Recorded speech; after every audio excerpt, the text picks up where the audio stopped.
Welcome, everyone, to the Ready for the Draft podcast. I am your host, Gregg Schutze. This is episode 24 of the 2024 podcast series, where we take a look at the draft-eligible prospects and get you ready for the NFL draft. And we are now just a little over 3 weeks away from the start of the NFL draft, Thursday, April 25th. I can't wait to go ahead and get all of this together. There's still a lot to cover before we get there. And really, the next set of podcast episodes really are going to be revolving around by the numbers, taking a look at each of the positions and really taking a look at how these positions have played out over the last few drafts. So we'll look at really not only the 5-year average, but even the 3-year average, because a lot has changed over the last 3 years. A lot of moving parts there, GMs, head coaches, a lot of different situations, right? So we'll start with the quarterbacks. We'll move our way through the offense. We'll also take a look at the defensive side of the football as well, and really talk through each of these positions and where we see a lot of these guys falling in the draft. So let's go ahead and jump right into the quarterback position. So when you look at quarterbacks over the last 5 years, you're looking at about, just under 11.5 on average. So you're talking about right around 11. And the 3-year average is right at 11 quarterbacks. So you look at it, obviously 2023, we have 14 quarterbacks taken. So we know that we had the 3 quarterbacks taken in round number 1 with Will Levis and Hendon Hooker finishing out day 2 of the draft. So the first 2 days, 5 quarterbacks taken. And then we saw quite a run on quarterbacks, especially in the 5th round, where we had 4 quarterbacks taken just in that round alone, before we finally rounded things out with Tanner McKee and Max Duggan in the 6th and 7th rounds. So 14, that's the most that we've had in the last 5 years. Before that, though, I think the teams were hungry for quarterbacks, because you looked at the 2022 season, we only had 9 quarterbacks taken, just the 1 in round number 1, Kenny Pickett, who's already moved on to Philadelphia. You look at really just a down year overall for quarterbacks. Desmond Ridder, Malik Willis, and Matt Corral, only 3 quarterbacks taken in round number 3. We know the situation there. Ridder moved on from the Falcons already. Willis, Corral, just never really have solidified any type of a holding there. Bailey Zappi, hey, look, 4th rounder, kind of overlooked, but actually was a nice spot starter there for the Patriots. Sam Howell moved on. Now he's the backup there in Seattle. And then a trio there, round number 7, Chris Oladokun, Skylar Thompson, taken ahead of Brock Purdy. Mr. Irrelevant, number 262 overall, 41st pick in round number 7 out of Iowa State. Now, I think teams are still, it's a copycat league. I think teams will be looking for who's the next Brock Purdy. We'll talk about that in this year's draft class. Is there somebody in the draft class that could be that Brock Purdy? You look at 2021, only 10 quarterbacks taken there. This was where we actually saw 5 quarterbacks taken in the first 15 picks. So unprecedented. Never had seen that. You look at it, though, we're bound to see quarterbacks, a bunch of busts, in round 1, unfortunately. I mean, it's just kind of the way the deck is stacked. We'll get to 2020 in a second, which almost feels like an anomaly at this point. Trevor Lawrence, look, we knew that he was going to be the starter there in Jacksonville and have good success. Zach Wilson, Trey Lance, 2 and 3. Justin Fields, number 11. We know what's happened there. Lance on his way to the Cowboys, traded there. Zach Wilson on his way out there with the Jets. Justin Fields traded to the Steelers. 4 picks later, Mac Jones also traded. Now he's backing up Trevor Lawrence, who went 14 picks ahead of him at number 1 overall. Kyle Trask, look, he was given a shot. Ultimately, Baker Mayfield is the quarterback there in Tampa. Kellen Mond, look, the Vikings are going to be looking for a quarterback. Kellen Mond is not the answer. Davis Mills, Ian Book, and Sam Ehlinger kind of rounded things out. Sam Ehlinger, actually the quarterback of that group down there at the end that actually had the most success, actually got to see some time as a starter. But 2020, this was the draft. Man, there was a weird run in the 7th round with a bunch of quarterbacks. that we'll get to here in a sec. But you look at Joe Burrow, Tua Tagovailoa, Justin Herbert, Jordan Love, all four are franchise quarterbacks. Then you look at number 5, the only other quarterback taken on the first 2 days of the draft, and that's Jalen Hurts, number 53 overall, to the Philadelphia Eagles. We know what Jalen Hurts has meant to Philly. After that, it's really a who's who of trivia questions. From Jacob Eason, who everyone thought was going to go off the board on day 2, fall into day 3. James Morgan, Jake Fromm, Jake Luton, and then, as I mentioned, the guys in round number 7, Cole McDonald, Ben DiNucci, Tommy Stevens, Nate Stanley. Here's one of the things with the draft as you look at this. I mentioned guys like Chris Oladokin, Skylar Thompson. I didn't mention last year's draft. We really want to kind of talk about some of the guys there, but Sean Clifford, Tanner McKee, Max Duggan, guys that I think during the draft process, we looked at those guys and said, are they really going to get drafted? Are these guys that, Tommy Stevens, more of a running quarterback, Nate Stanley at Iowa, did we really see them getting drafted? And ultimately, it's one of those things where most years teams will take a flyer on some of these guys, and so we end up with more quarterbacks taken than we might have expected. I think there's a lot of talk with this year's draft class that, hey, we may not even get to 10. That we may only have 8 or 9 quarterbacks drafted. I think it's a stronger draft class than that. We'll see. It's stronger than the 2022 class. So we'll see at least 11, but I think we can make an argument for as many as 12 or 13 in this year's draft class. 2019, Kyler Murray, Daniel Jones still on their teams. There's the unfortunate circumstances around the late Dwayne Haskins. Really never got a chance to get his career started. Drew Lock, has been a solid backup. Now he's backing up Daniel Jones, who coincidentally was taken 36 picks earlier than him. Will Grier, on to yet another team. We've seen Ryan Finley get a little bit of playing time there with the Bengals. Jared Stidham, actually looking like he may be the starter in Denver, at least to start the season. Easton Stick re-signed again as a backup there in San Diego. Gardner Minshew, there's a name. There's a guy who's been that bridge quarterback, taken in the 6th round, 178 overall by the Jaguars. Had a decent season, I guess you could say, with the Colts. I think it's better than expected, especially with Anthony Richardson going down with the shoulder injury. Now he's the bridge quarterback there once again in Las Vegas. We're expected to take a quarterback as well. So when you look at the group and you look at everything, how everything plays out, the narrative and what you're looking at initially, the guys that are at the top of the draft, it doesn't always pan out for them. Some of those guys on day 3 end up stepping up and having solid careers this past season. Let's take a look at this real quick before we get into this year's draft class. So Bryce Young, CJ Stroud 1 and 2, and then Anthony Richardson number 4 overall. There's a lot of smoke about, hey, CJ Stroud may fall, maybe the 4th quarterback taken, not really sure where he's going to go. Will Levis, thought to be a first rounder, no-brainer, ends up falling all the way to number 33 overall, was the 2nd pick in round number 2.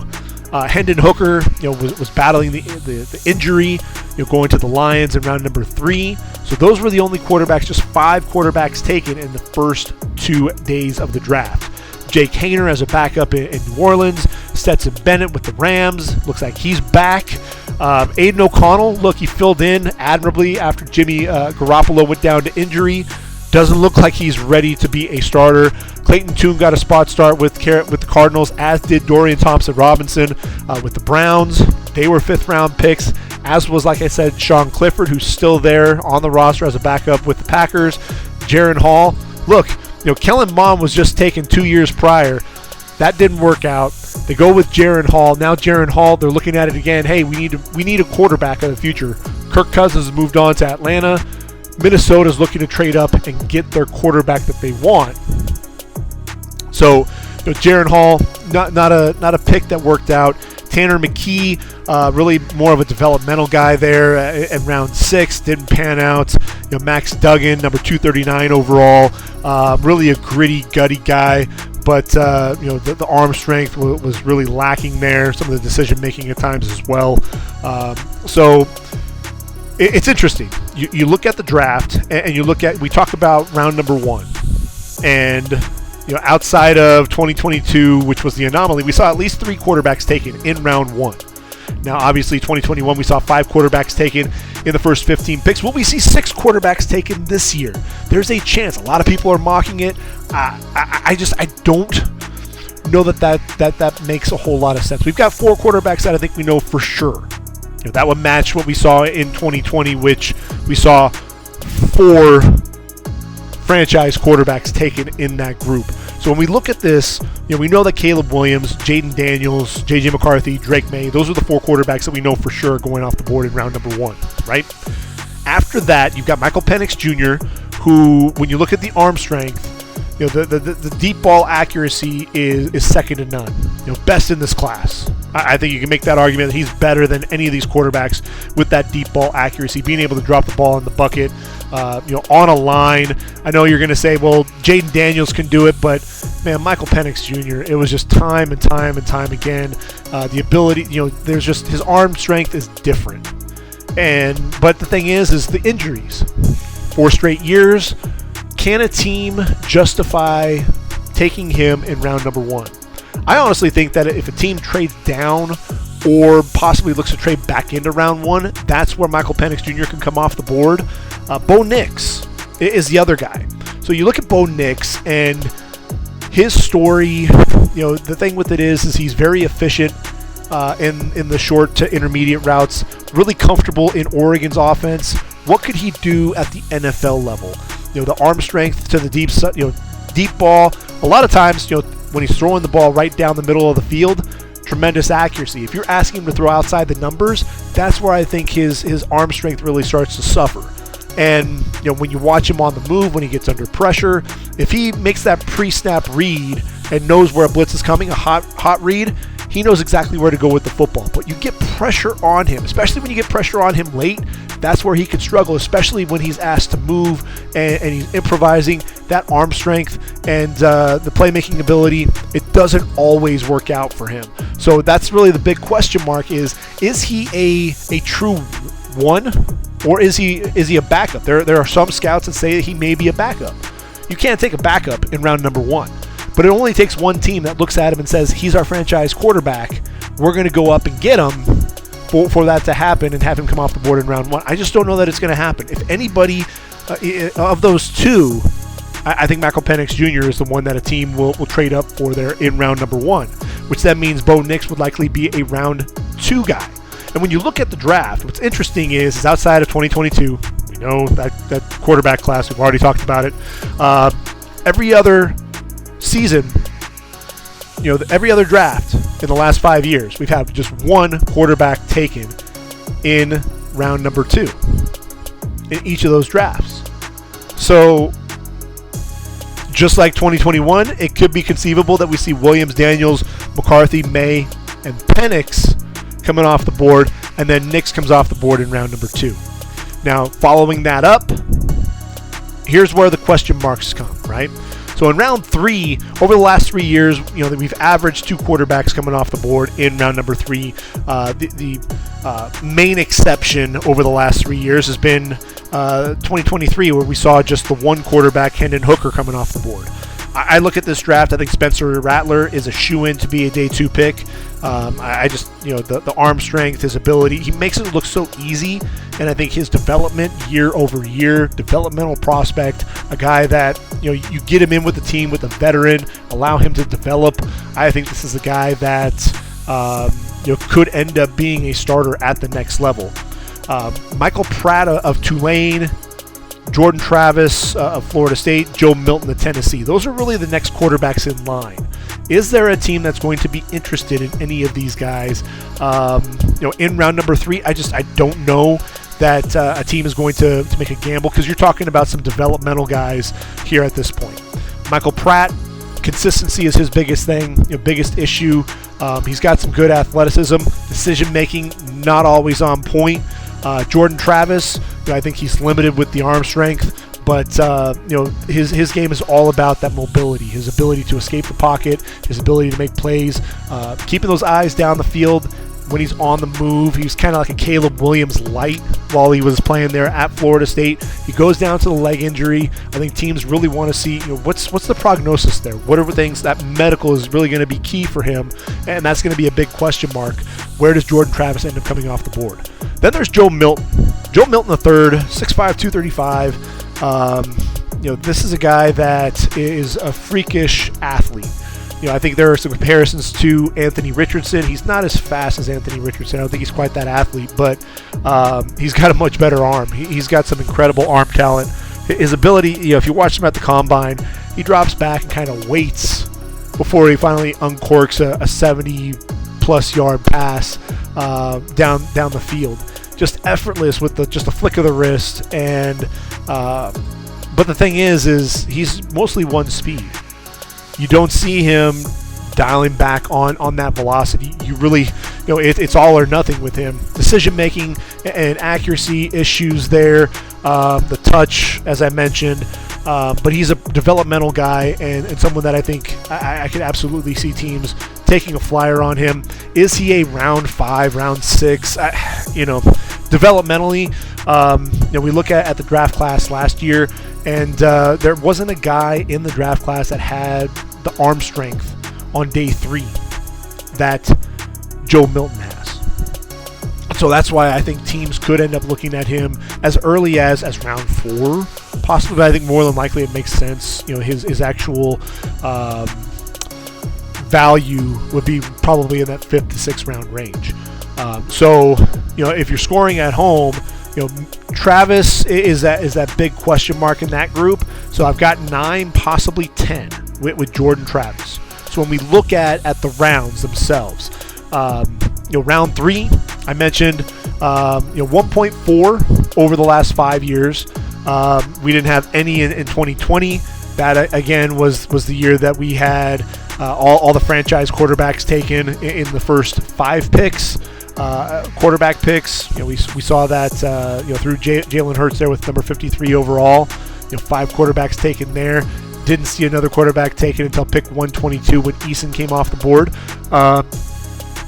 So, do we have another quarterback? I don't think so. I don't think there is another one. So then you look at the 4th round. Okay, 4th round, what do we have? Well, last 3 years, we saw just one coming off the board in round 4. 2021, 2022. In 2023, we saw 3. Jake Haener, Stetson Bennett, Aiden O'Connell. Made perfect sense. I think that was really where a lot of people had those guys mocked. I think Michael Pratt, again, makes a lot of sense. But, man, I don't know that there's another guy that you want to take a chance on there. You get to round 5, and you're right around between 1 and 2 as an average. For the last 3 years, and then even expanding it out to the last 5 years.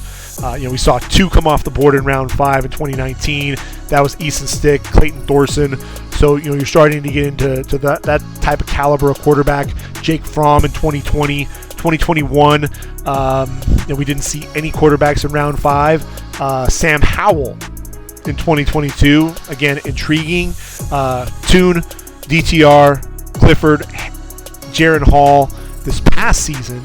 So when you look at that, obviously there were a lot of quarterbacks that I think teams were more sure of. I look at this group. Joe Milton makes a lot of sense. Maybe Jordan Travis. But really I've kind of been leaving the last 4 that really, they're question marks, right? So you look at a guy like Devin Leary out of Kentucky. So Devin Leary, look, when he started at NC State, this was a guy before the injury that he had. This was a guy that I felt pretty comfortable as a day 3 pick, right? 62 touchdowns, just 16 interceptions, but suddenly he gets to Kentucky, and I don't know if it was the SEC play. You look at it, under 60% completion percentage, 56.3. 25 touchdowns to 12 interceptions. He threw 12 interceptions, which is more than he had in 2020 through 2022 with the Wolfpack. The last 3 years there. So really, really confusing, and that's one of the things that makes you pause. But I think he's a playmaker and you saw that there with the Wolfpack. So I think teams looking at the entire body of work, again, medicals could be an issue there with Devin Leary, but I think teams may be interested in taking a flyer on him. Then you look at a guy like Sam Hartman. Sam Hartman out of Notre Dame, right? Another guy, not the biggest quarterback. Leary 6'1", 215. Sam Hartman 6'1", 211. Again, both quarterbacks, not the biggest guys by any means, but what you had with Sam Hartman was a guy that was a tremendous leader there for Wake Forest. I think he does more with the intangibles than he does with the athleticism, the arm strength. You look at him, just an average arm. I think the arm got him into trouble with a lot of his decision making. I thought that he forced the ball in way too often. But look, one of the things that made him successful there with Dave Clawson and the Demon Deacons was, he was able to throw that deep ball with regularity and hit those targets down the field, especially A.T. Perry. And I thought he continued to improve that completion percentage each and every year. His last year there at Wake Forest, over 63%. Wake Forest, in his career was 59.1. Best completion percentage with Notre Dame at 63.5. But interceptions, huge issue. 41 picks at Wake Forest, 49 total in his career. So even though he had the 134 touchdowns, you still look at all those interceptions, the decision making, forcing the ball. I think he trusted his arm a little bit too much, and that got him into trouble. He looked to make a throw, and rather than let's be realistic with being able to complete the passes. He's more about throwing his receivers open, playing with better anticipation. If he's off that first read and he's having to survey the field, if he gets pressured, he doesn't do well. He gets that pressure in his face. If he's fading back or if he's moving, that arm strength just isn't there, and he tries to fit the ball in where it's not going to fit. So when you talk about the next Brock Purdy, one of the things that when you talk about Sam Hartman, look, Brock Purdy was a career just under 68% completion percentage, 81 touchdowns, 33 interceptions. Okay, never threw more than 7 interceptions in a season, and with Purdy also pretty athletic, over 1,100 yards on the ground, 19 touchdowns. But he wasn't all about the physicality and everything. It was just, hey, he was a smart kid, heady leader. He and Matt Campbell really took the Iowa State program to new heights, right? Is there a guy that can potentially fit that Brock Purdy mold? Well, one guy that I take a look at is Austin Reed out of Western Kentucky, right? 6'1", 220 pounds, at Southern Illinois. Look, 13-1 as a starter, over 4,000 yards and 40 touchdowns, Division II national championship in 2019. Pandemic, all those issues, ends up at Western Kentucky, ends up throwing for over 8,000 yards and 71 touchdowns as well. So when you think about Austin Reed, I think this is a guy that can find his way into that fifth, sixth round range. Is he a Bailey Zappi type that could end up finding himself coming off the board in round number 4? I think it's possible, but I think Bailey Zappi actually has a better arm than Reed. Reed, when you watch, especially when you watch the deep ball, it kind of hangs up a little bit. But let's look at the numbers. Bailey Zappi in his only year there at Western Kentucky, 69% completion percentage, over 5,900 yards, 62 touchdowns, 11 interceptions. Okay, Austin Reed over the last 2 years, over 8,000 yards, 63.2% completion percentage, 71 touchdowns, 22 interceptions. Has a little bit of an edge with over 300 yards on the ground, 12 touchdowns. I thought from an athleticism standpoint, Austin Reed, he's serviceable. I think the arm strength, it's okay, but again, when he's throwing the ball deep down the field, that's where he can get himself into trouble. You put him under pressure. I just don't know how he's going to live up to that. But look, this is the guy that took Southern Illinois. He was 13-1 as a starter there. Goes to Western Kentucky, doesn't have quite that same success, but this is a guy that I think physical limitations to me doesn't say 4th round, but when we look at round number 5, again, mentioned that we're looking at right around 1.5 to 2 quarterbacks taken, right? In the last 3 years, last 5 years, we saw 4 come off the board in 2023. Like I said, we're not going to see that happen again, but 1 to 2, sure. We could potentially see Austin Reed. That could be Joe Milton. I think Jordan Travis will probably fall. I think he'll end up probably in that 6th round range. And look, you're talking about just one quarterback taken in the 6th round. We didn't see any in 2022, 2019. We saw 2 taken in round number 6. And then really in round number 7, the last 3 years, just a little over 1 in terms of the average. None in 2021. But then we saw 3 in 2022. Again, a weak quarterback draft class. Brock Purdy taken as Mr. Irrelevant. But, the quarterback class there, they're really kind of drawing, trying to pull for something there. And I think, the quarterback run, we saw quarterbacks probably taken before they should have been, round 5, round 6. So I think when we look at this group, Jordan Travis, possibly 6th or 7th round. Austin Reed, possibly in that 5th, 6th, 7th round range. Devin Leary is one that a team can take a flyer on there in 6th or 7th round. Then you get to Keaton Slovis out of BYU. 6'2", 223 pounds. Look, this guy, the athleticism that we saw at the Combine was impressive. Runs that 4.5, 540. I don't think anybody really was expecting to see that out of Keaton Slovis. But I'll be perfectly honest with you. When I watched Keaton Slovis play, it was his 3rd team there at BYU, and I just don't see the same quarterback that he was at USC as a freshman. Just under 72% completion percentage, over 3,500 yards, 30 touchdowns, 9 interceptions, which, he was gambling a bit with some of his throws, but that Holiday Bowl, where the Trojans lost 49-24 against Iowa, he took a hit to that shoulder by A.J. Epinesa, and I don't think that arm was ever the same. I think Slovis has always argued that that's never been the case, but I just haven't seen the same arm strength. We saw his completion percentage drop each and every year since.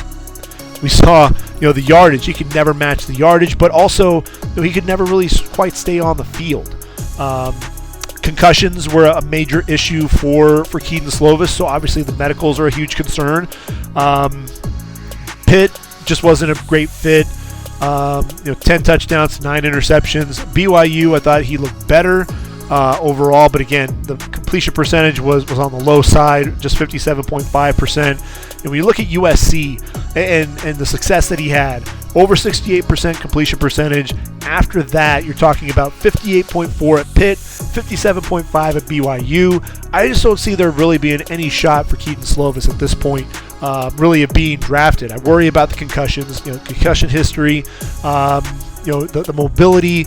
Just, I'm surprised with that straight line speed that he showed off because, he really struggled with mobility in the pocket, and that arm strength just isn't there. And so that's really what I worry about. That arm, I think there was more damage. There was more issues with that shoulder than I think he was really letting on. And so I think, teams, it's kind of buyer beware with Keaton Slovis right now. And again, I don't know for sure. It looks like that. This guy was humming along as a true freshman. Look, he came in and, coached by Kurt Warner. And when JT Daniels went down to the ACL tear, first game against Fresno State, Slovis came in and put together an impressive freshman year. But he just didn't look like the same quarterback after that. And so obviously when you look at Slovis, I just don't see him coming off the board. So I think really when we're looking at it, we know what we have in the first 3 rounds of the draft. So that would give us, again, Williams, Daniels, McCarthy, May, Penix probably in round 1, Bo Nix in round 2, Spencer Rattler in round 3. Michael Pratt, round 4, I think, feels comfortable there. After that, you're looking at Joe Milton, Austin Reed possibly in round 5, Jordan Travis, that leg, that's the big question mark there with the medicals. I think either 6th or 7th round there. Devin Leary, the same. Sam Hartman, I don't know. Teams may take a flyer on him because of the leadership ability and everything. I just don't see enough arm talent there. Not enough athleticism. Decision making has been questionable with him as well. So I just don't know that that's going to happen. So we end up with 12. Just kind of through this little exercise. And again, it's by the numbers. So yeah, I'm not talking too much about anything else other than just looking at numbers. So it's kind of fun to just play the numbers, not really look at anything else. Look, I mean, that's what they do a lot of times with analytics, right? I'm just doing it a little bit differently. So when you look at 12, you look at the total numbers. 2023, we have 14. Down year in 2022 with just 9. 2021, we thought we had, the strength there at the top of the draft. Ended up with 10 overall. We know what happened with that draft class. 5 taken in round number 1 in the top 15 picks. I mean, you think about that, though, just for a second. The 49ers got lucky getting Brock Purdy the next year at Mr. Irrelevant. Had they been stuck with Trey Lance, where would that franchise have been? They got lucky. The Jets, Zach Wilson, obviously that's been a bust. They had to bring in Aaron Rodgers, improvise there. You look at the Patriots, had to finally move on from Mac Jones. They're, again, looking for a quarterback just a couple of years later. Same thing with the Bears and Justin Fields. So 5 quarterbacks in round 1 could be a very big stretch. So you look at this group, does it make sense to pull the trigger? Are there question marks with some of these quarterbacks? I'm just saying, Michael Penix Jr., the injury history, 2 AC joint issues, 2 ACL tears at Indiana. Yes, he hasn't gotten injured at Washington, and yes, he showed up at his pro day, showed off the athleticism to say, hey, my knee is 100%. Look at me out here. I ran a sub 4.6 40. I showcased a vertical leap of 36 inches, but the history, you can't ignore that. And then you also look at the arm strength. Yes, the arm strength is phenomenal, but short to intermediate throws, he struggles. He struggles with the touch, those touch throws. He also, he struggles when he's on the move. It's really weird. You see the athleticism, but as he gets outside the pocket, if he doesn't get a chance to reset his feet, I think the arms, the elasticity with that arm, his inability to make throws on the run, really weird. So maybe you don't go Michael Penix Jr. there. Bo Nix, I think, to me, the more and more I think about it, probably going to be a second rounder. So I got sidetracked. 2020, we had 13 quarterbacks taken, and again, Burrow, Tua, Herbert, Love, Hurts, those 5 guys sitting at the top of that draft class. Pretty impressive stuff. But then there were 8 quarterbacks taken after that, and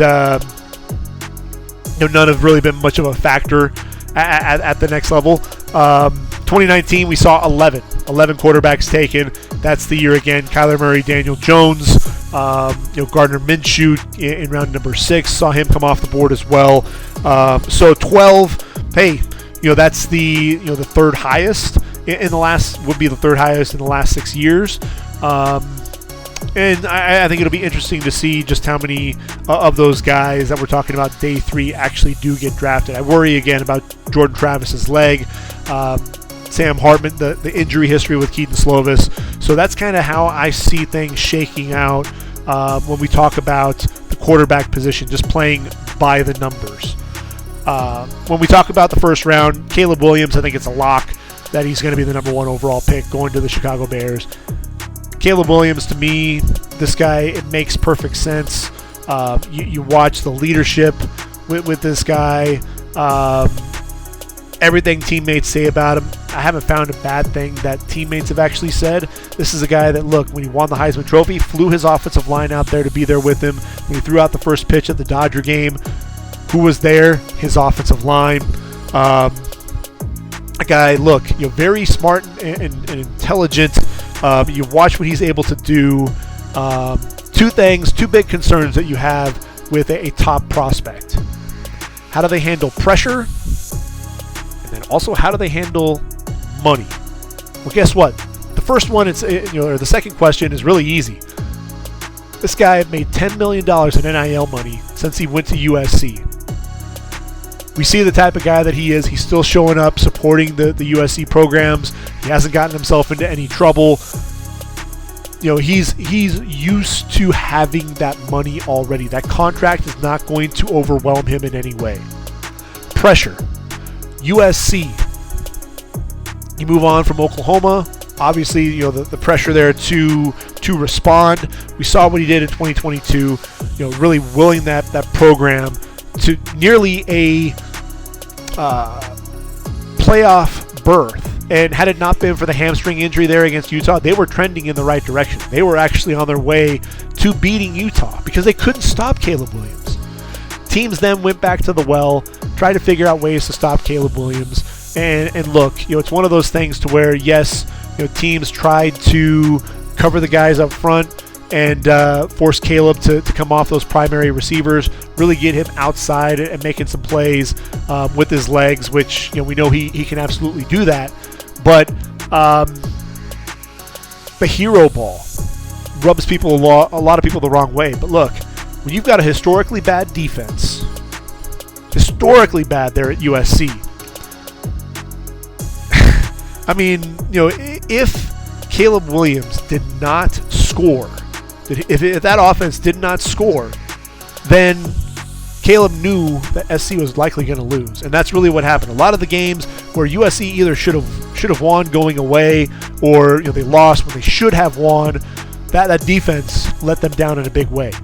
Plus, he had an offensive line that was not blocking for him. And yes, there were some plays where he may have ran himself into more pressure than he really needed to. But this dude was Houdini in the backfield. And his ability still, that Washington game where he's pressured and he spins around, able to still get those eyes up, making the throw to the left side of the field, opposite side, to the far side, to the end zone. He set his feet, fires, quick strike from 25 yards out, hits the receiver in the end zone for the touchdown. Just that ability, split second, finds the guy, hits him, touchdown. We see plenty of plays where he gets outside the pocket, the incredible torque that he puts on the football as well. There's no question there. The big question mark is can he play within the confines of an offense? I've said that before with Patrick Mahomes. The downside, you talk about Johnny Manziel, things like that.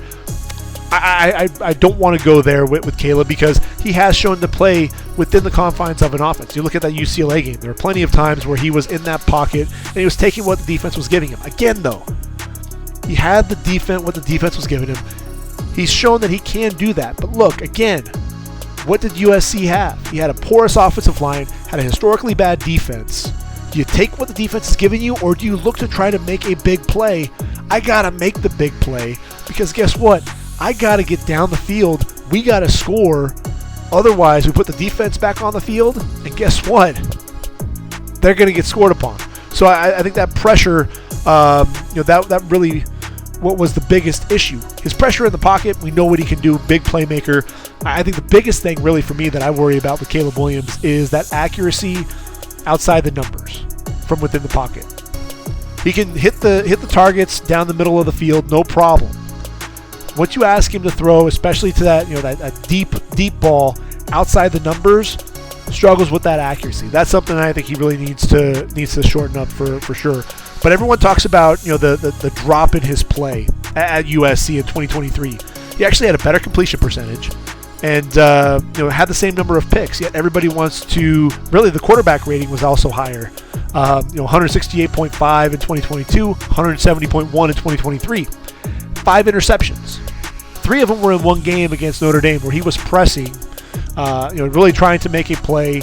And you look at it too, a couple of those throws, I think he rushed it a little bit. He was trying to do a little bit too much rather than just take what the defense was giving him. Again, feeling that pressure, but it was also early on in the game. And I think it was really one of those things that snowballed for him because, look, the defense already proved that they couldn't stop Notre Dame on a short field, so he was really trying to make a play. Notre Dame shutting down that receiver core, really couldn't separate for him, and I think that's where it got him into trouble. One game, 60% of his interceptions, and yet everyone talks about Caleb Williams having such a poor year. His decision making was poor across the board. I just don't see it. Doesn't make a whole lot of sense to me. That's why I've got Caleb Williams number 1 going away. Jaden Daniels there at LSU, I think ultimately he makes the most sense for Cliff Kingsbury. You look at who he's coached before. His last quarterback in the NFL was Kyler Murray, dual threat quarterback. You look at Caleb Williams, he was the offensive assistant. I don't think he was the quarterback coach there at USC with Caleb Williams. You look at Jaden Daniels and the season that he had, the Heisman Trophy winning season. This guy, 35 of his 40 touchdowns were made from within the pocket. His pocket presence, very smooth, calm under pressure. When this guy does look to vacate the pocket, he's not really doing so looking to make a play. So that's the thing that I wonder. Can he truly manipulate the pocket on a consistent basis rather than look to run? Because look, this guy, he doesn't like to slide. He's looking for contact. He's a smaller guy. I mean, even though he's bulked up to 6'4", 210, you look at his frame, it's more of a wiry frame. And so you worry about that. But man, this was a career year. Completion percentage jumped by almost 4 points to 72.2, over 3,800 yards, 40 touchdowns to just 4 interceptions. And look, on the ground, over 1,100 yards and 10 touchdowns. He's dynamic in the open field, sets guys up, the all-out speed, just running away from defenders. I look at him and the deep ball outside of Michael Penix Jr., best deep ball in the class. And again, this is a guy that was throwing to Malik Neighbors, Brian Thomas Jr., who are both going to be top 15 picks, top 20 at the very least. Because look, Brian Thomas Jr. could go to the Saints at number 14. I think the floor for him right now is probably 18 to the Bengals. I think that's really where I see Brian Thomas going. Look, Malik Neighbors, I think either 4 to the Cardinals, 5 to the Chargers if they don't trade down, 6 to the Giants. Those make a lot of sense for Malik Neighbors right now. He's a top 10 pick, no doubt about it. But I think when you look at Jaden Daniels, look, he started his career at Arizona State. Consistency was a big issue for him, especially when you look at 2021, 10 touchdowns, 10 interceptions.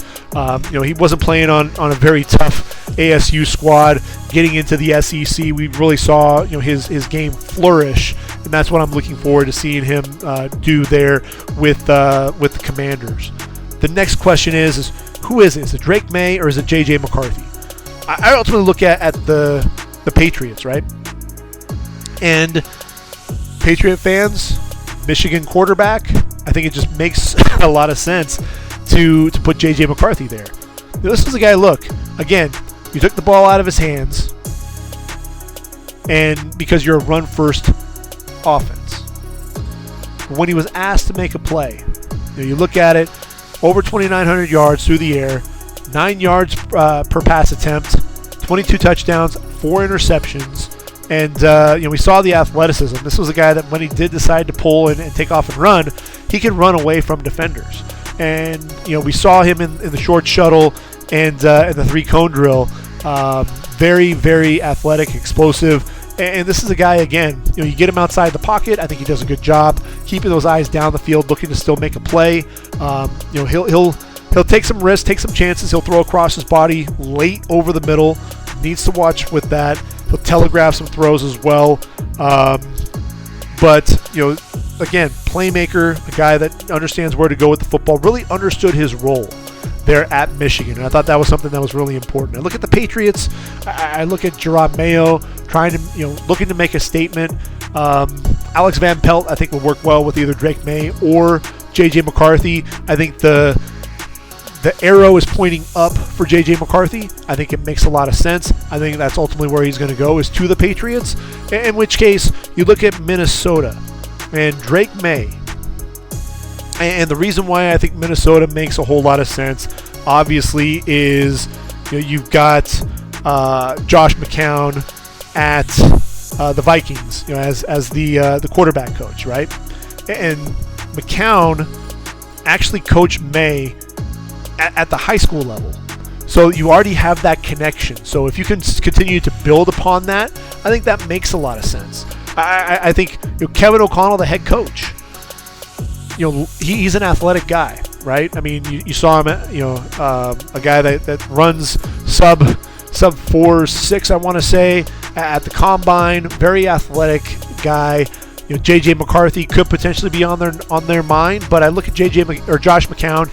He knows what he's getting with Drake May. He knows the type of kid that he's getting. And look, Drake May, he's done everything right, and teams are still, there's all these question marks that are popping up. And look, 65% completion percentage, 63 touchdowns, just 16 interceptions. Guy that also went for over 1,200 yards on the ground and 16 touchdowns with the Tar Heels. And look, he lost Josh Downs, so obviously some of that production. He didn't have Devontae Walker to start out the season. Receiving core, lots of drops, a lot of losing the ball, the concentration. The receivers didn't help him. Offensive line was also pretty porous as well. But Drake May makes a lot of things look easy. He fits the ball into the tight windows with ease. You see the arm strength, the ability to make the throws to all three levels of the field. He doesn't really struggle with the short to intermediate touch throws, putting the ball over the linebacker in front of the safety. Not an issue with Drake May. He's a guy like Caleb Williams. Caleb Williams, again, dropping the arm angles. That's what kind of gets some of those comparisons to Patrick Mahomes, because he can drop and basically make just about any throw, any type of an arm angle, whether it's a complete submarine sidearm straight over the top. You're going to see everything in between to try to throw around a defender. I think Drake May can do some of that. I think Jaden Daniels we've seen, JJ McCarthy. So you're talking about a big quarterback, big physical guy, can take a pounding in the pocket. There's no doubt about that. 6'4", 223 pounds, and I think ultimately Minnesota. I think Minnesota could possibly even stay at 11 and still get Drake May. My mock drafts, I don't pick any type of trades. I still have a quarterback dropping. Right now it shows JJ McCarthy on the website on readyforthedraft.com, but that's going to change. It'll be Drake May. And again, I think about decisions that I've made previously with adjusting quarterbacks. There could be a lot of smoke with JJ McCarthy and where he's going, where he's coming off the board. Could it be this year's Will Levis? I mean, it's entirely possible. Especially, Jim Harbaugh pounding the table for his quarterback, saying that, hey, he should be the number one quarterback taken. But I think the reason why everyone's been late to the J.J. McCarthy party is everyone needed to look at the game film, because, look, the impact, it's a lot easier to judge the impact of Caleb Williams, Jaden Daniels, Drake May. Not as much with J.J. McCarthy, because that offensive line and the running game, that was really what was a showcase. You put J.J. McCarthy on some of those other teams, maybe we're having that same conversation where it's easy for us to point out what he's done, right? So I think those are your quarterbacks that you're going to see come off the board in round number one. Again, we've already talked about Penix. We've talked about Nix. I think Penix, I look at the Raiders. I think the Raiders, at 13, could they go quarterback? That feels way too high. Could they trade down? I'm looking at a team like Buffalo. Buffalo could be interested in Brian Thomas. I don't think they're going to try to get into the top 10. I think, that's to try to get that number one. But look, when you lose Stephon Diggs, you're going to need a number one wideout. Maybe you target Brian Thomas Jr. Maybe you trade with the Raiders there. Then maybe the Raiders then look from that number 28 overall pick, trade back up a few picks to end up getting Michael Penix Jr. Make sure Denver does not get that guy. That's really the biggest thing. Because Denver, Sean Payton, what does he do? Sean Payton's not going to reach for a quarterback. So I don't think he's going to take Michael Penix Jr. high. I think if anything, he's either going to trade down to end up getting a quarterback, or they trade back into round one. But again, he's not going to gamble, so the likelihood of that happening, I actually think, the guy that they're going to target will be Bo Nix in round number 2. To battle with Jarrett Stidham. I think that makes the most sense right now. So it'll be interesting to see, though, how it plays out, how many teams are jockeying for position. The Cardinals, look, Monty Ossenfort, there are a lot of holes there on that roster. They already have pick number 27. They could trade down again out of that number 4 pick. They traded down a couple of picks before and got Paris Johnson. I think it's entirely possible you could see them trade with Minnesota. I think the Chargers at 5, though, makes the most sense, and here's why. Chargers at 5, they could get their wide receiver, but at 11, there's still a chance, especially if we see all these quarterbacks coming off the board in the top 10, still a chance that Rome Odunze falls to 11.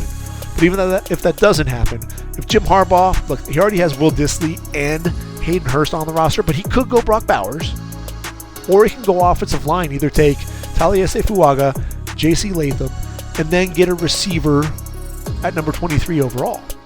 Or even an offensive lineman if he goes with Brock Bowers at 11.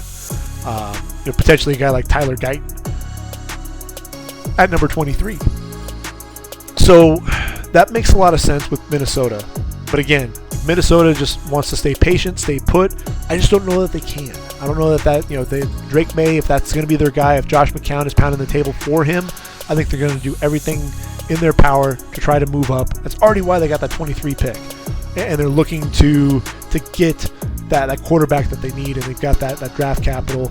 How many other teams, if we get past that top 5 and Minnesota hasn't traded up, I think you look at the rest of those teams, there is enough of a need for all of those teams to stay where they're at.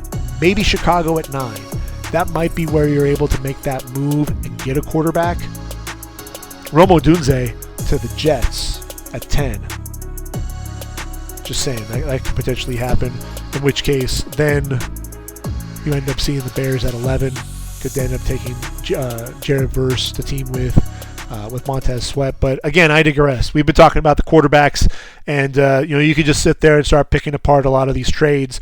What makes the most sense? Where are these quarterbacks going to be coming off the board? Round 1, round 2, I think we have that set. Then it really starts to get a little bit murky after Spencer Rattler. So that's been by the numbers with the quarterbacks. I think, we've had that average of about 11 quarterbacks taken over the last 3 to 5 years. I think we end up going one higher. We're going to go 12 at the most with this group, but I still see 12 being realistic. I think if Jordan Travis, the medicals, there's concern there with the leg, he may be the odd man out in that group, which would take us to 11, but I really think that we're looking at 12 when it's all said and done. So that's really the quarterback spot. We're going to go ahead and put an end to this podcast. We'll do the same thing with the running back group. We've got a lot to talk about there. A couple of running backs taken in round 1 in 2023. We saw that again in 2021. We're not going to see it, just like 2022, where we didn't see a running back taken in round 1. Not going to happen again. But what's interesting is when you look over the last 5 years, the number of running backs taken in the first 2 rounds, it'll surprise you. I think you'll end up seeing at least a couple of running backs, even in this year's draft class, where people are saying that, hey, it's a down year for the running back class overall. We're going to see a couple running backs taken in the first 2 days. Not on round 1. That won't happen. But in round number 2, Jonathan Brooks, Trey Benson. Now we're talking. I think that could potentially happen. But we'll take a look at just how many running backs do we think will actually come off the board in the 2nd and 3rd round. Is that the sweet spot? No. Sweet spot's really going to be in that 3rd to 5th round range. We'll start talking about that and guys that'll end up being more of those depth players that we're going to be seeing coming off the board in the mid to late day 3 range. So a lot to play with there with the running backs. We'll get into that here in the next day or two. So until next time, everyone, for ReadyForTheDraft.com, this has been the Ready for the Draft podcast. I've been your host, Gregg Schutze. Take care, everyone. Enjoy your week. The countdown to the draft is on. And until next time, I am out of here.